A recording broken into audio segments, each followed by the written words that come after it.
Hey guys, Jonathan here with TLD. Hope you guys are doing well. I am back with a very interesting unboxing to say the least. As many of you guys are aware, we're still about a month, maybe two away from the release of Apple's upcoming iPhone 6, but right here in front of me, I have a fully functional iPhone 6 clone that even says iPhone 6 right smack on the box. Just gotta give it a little shake and bake because this box is fighting me on getting it open, but I really found this interesting because if anybody has seen my good buddy Michael's The Detroit Borgs unboxing, his actually came in an iPhone 5 box, so I was pretty surprised when I saw iPhone 6 stamped on the side. So taking a look at the back, you can see it's very consistent in terms of what we've seen so far compared against the dummy mock-ups that leaked earlier this year, the big difference here being obviously it turns on and it functions. So because of those similarities and a few production parts that have leaked recently, I think it's fairly safe to say that this is essentially what the iPhone 6 will look like, give or take. I also just received a handful of iPhone 6 cases from Spigen, which may or may not add credibility to the whole leak and mock-up design, but regardless, if you guys are interested in checking those out, let me know by hitting that like button.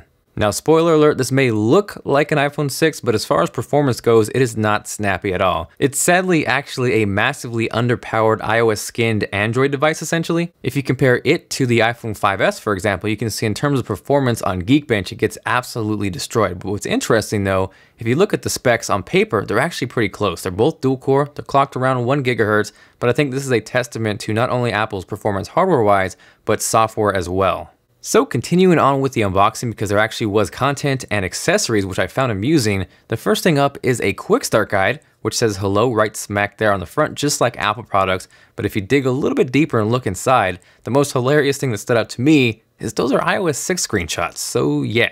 Next up, and I'm willing to bet these aren't authentic, probably less earpods and more white color stereo bass headphone mic volume control remote earphone earpods headset for iPhone, but nevertheless, at least alongside your iPhone 6 clone, you get iPhone 6 earpod clones. Following that, we have the USB wall charger hanging out there wrapped up all nicely and such. This really isn't anything too spectacular, but at the very least, you can charge your iPhone 6 clone. Next up after that is the USB wall charger's PIC, the faux lightning cable, and alongside that is the SIM ejection tool.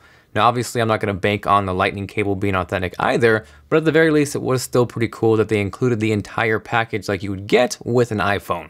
So now that we've blasted through the unboxing portion, we can dive in and dig a little bit deeper into the clone. I think obviously the biggest noticeable difference aside from the screen size increase is the complete aesthetic change from the iPhone 5S. No longer on the back side will we see those glass portions on the top and the bottom like the iPhone 5S. That will be replaced by what I would assume to be aluminum by the final production model. That is kind of sectioned off by the dual line design on the top and the bottom where presumably the antennas would go, but I think that kind of makes the iPhone 6 design look eerily similar to the HTC One M8, and if you agree or disagree, let me know with a comment down below. One thing I do want to point out that I do not like, and it's been consistent across the dummy mock-ups, is the fact that the camera on the back side of the iPhone 6 clone pops up. So to me, that would make it very vulnerable to scratches, something similar to the iPod Touch.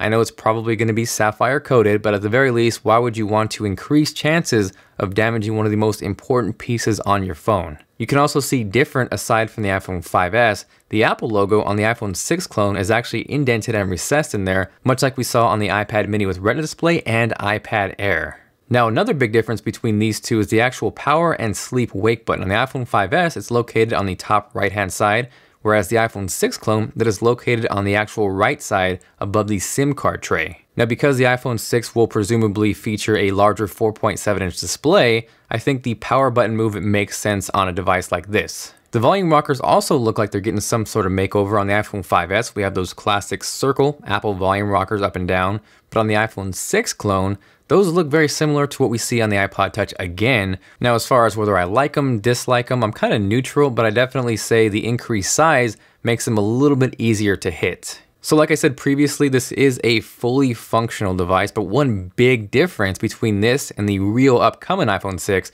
is there is no fingerprint Touch ID reader on this clone. So that of course on this device means you are limited to swiping to unlock your phone. Now when I said this thing was not a performer, I meant it. It is extremely, almost laughable laggy, and I almost want to go out kind of your average consumer style and go kind of bring this to people out in public and kind of get their feelings on how it performs, maybe even see if they notice the apparent lag compared to a current iPhone or even Android device. And if that's something you want to see, definitely let me know. So like I also previously talked about, this essentially is an iOS skinned Android device, and bits and pieces of Android creep out here and there. For example, if you hold down the home button, normally where you would get Siri on an iPhone, on this you get Google Now, which to me is a kind of an upgrade, and I would prefer if I could do that on an actual iPhone. One thing I did notice, and again if you did watch Detroit Borg's video, it is extremely hard to access the control center on this iPhone 6 clone. Sometimes it almost feels impossible, but I actually got it down almost to a science where if you hold your thumb right there between the bezel and the screen, and then you slide up, you can kind of feel it vibrate, and then you can nail it every single time. Now I know I'm going to get tons of questions of where can I buy this, and I want to tell you with a giant warning sign, do not buy this for anything more than purely entertainment. This particular one you can pick up on Chinese websites from anywhere from 160 to 200 bucks. I know as of August 1st, Goophone will be releasing their clone version of the iPhone 6. But honestly, as you can see from performance, you're not getting anything that you would really want on an iPhone. And at this price, for a little bit more, you can get a Nexus 5. Or if you can find it, you can get something like the OnePlus One, which is going to absolutely destroy this in performance and overall just usability. I did get a chance to do a little bit of gaming on this iPhone 6 clone, and it wasn't as bad or as terrible as I would have imagined, but the actual touch screen wasn't really responsive, and it kind of hindered the gameplay and overall enjoyment at times. Regardless, it did give me insights and a better look of what the 4.7-inch iPhone 6 will look like. I do really enjoy watching movies and media on a screen size like this. Honestly, my ideal screen size is anywhere between 4.7 and 5.1 inches. So as far as that goes, that is making me look forward to the actual iPhone 6. Now, in case anyone's curious, that right there is the Shield, and I've always been wanting to watch the series. I've heard great things, big fan of Kurt Sutter. Hadn't really made the plunge to buy any DVD sets or buy it online, but I actually recently started catching up and I'm able to watch the entire series with Hulu Plus. I'm sure a lot of you guys are familiar with Hulu, but Hulu Plus is like jumping from that super small 4-inch iPhone 5S display to the upcoming 4.7-inch iPhone 6 display. Also, if you guys weren't aware, in addition to watching shows at your pace, they actually just inked a deal to stream the entire library of South Park, including new episodes. Obviously, it works on your computer, but it also works on your Xbox, your smart TV, your Apple TV, your Roku, and obviously an iPhone 6 clone.